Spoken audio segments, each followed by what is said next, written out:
நான் பேசி பாக்குறேன். ஸ்குவாட் எனக்கு தெரிஞ்சவங்க தான். நான் சொன்னா கேட்பாருன்னு நினைக்கிறேன். ட்ரை பண்ணி பாப்போம். சரி சார். இனிமே ஒண்ணும் பண்ண முடியாதுமா. Sir mister Dhoni, a small obligation. சொல்லுங்க சார். நீங்க சொன்ன அப்பீல் எது சார்? சார், இந்த பொண்ணு பிட் அடிச்சு பிடிபட்டதுக்கான ஆதாரம் இருக்கா? இருக்கு சார். ரிப்போர்ட் ரெடி பண்ணிட்டு இருக்காங்க. ஐயோ சார், எங்க அம்மா சத்தியமா அது எண்ட் இல்ல சார். கையெழுத்து கூட வேற வேற மாதிரி தான் சார் இருக்கும். செக் பண்ணி பாருங்க சார். நான் சொன்னா நம்புங்க சார், ப்ளீஸ் சார். மீடியா கேடியான்லாம் அசிங்கப்படுத்தாதீங்க சார். அப்புறம் நான் செத்தே போயிடுவேன் சார். கொஞ்சம் பொறுமையா இருங்களேன் ப்ளீஸ். சார் பேசிட்டு இருக்காருல்ல. இந்த பொண்ணு பிடிபட்டுடுச்சு.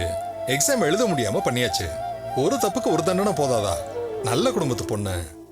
நீங்க மீடியாவுக்கு போனா அவங்க குடும்பத்துக்கும் ப்ராப்ளம் ஆகாதா? அப்புறம் இந்த பொண்ணு ஏதாவது எக்ஸ்ட்ரீமுக்கு போனா உங்களுக்கும் சிக்கல் தானே வரும். ஆமா சார், ரொம்ப நல்ல பொண்ணு சார். தெரிஞ்ச ஃபேமிலி வேற.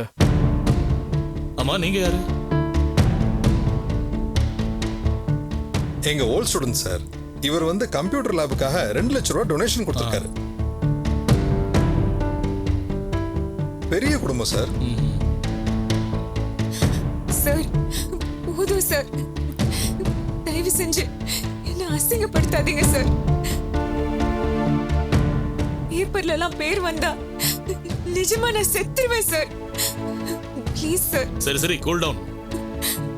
இதுக்கு தான் தப்பு பண்ணக்கூடாது, தப்பு பண்றவங்க கூடவும் இருக்கக்கூடாது. மிஸ்டர் டோனி சார், கல்விக்காக நிறைய உதவி பண்றவர் இவரு.